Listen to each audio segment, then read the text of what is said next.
start generally because I think the pharma and healthcare industry is generally a very barriers to entry heavy industry. Very, exactly. It's highly regulated. So I think the first hurdle that each company needs to tackle is to understand the regulatory framework. Because on the one hand you have, of course, EU regulations, but on the other hand you always have some specific regulations, market specific to Austria, that you need to understand and strictly need to adhere to. So I think this is a first very important. So it's very hard. Okay. It's very difficult to understand, but I think that's a key to do it, and you have to do it if you want to enter the market. And of course, what is also specific for market to market is how then the reimbursement systems works. How is the public insurance working? Who are the payers? What is paid from public sources? What is paid from private sources? So before you're entering the market, you also need to be aware of these various reimbursement forms for your business model. Also you need to be a very, very large company with a good card. Okay, you need to have a lot of liquidity to cover borrow when the money will come. That's a very good point. I think for many companies it's good advice to budget for market entry costs, which is probably also sometimes underestimated.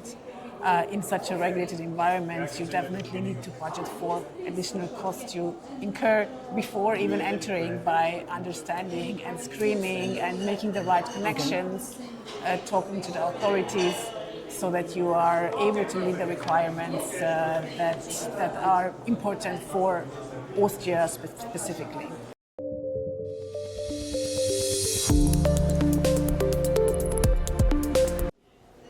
First of all, given also the nature of the industry, you need to be a trusted partner. So definitely they look for companies who have already credentials on the table. So you need to have a track record before to enter. You cannot be a startup.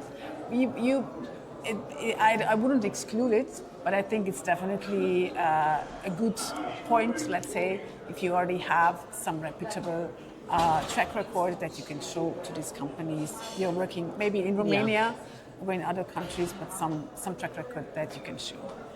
They also always looking for innovative solutions that you can provide to them. The pharma and healthcare industry is undergoing transformation driven by technological innovation. So for them, you need to be a partner who is adding value, probably by using new technologies, using artificial intelligence, being able to digitize processes. So you have a chance, if you are more on a technological company, to have products for the pharma industry than to be a producer of the That's, I think, one angle.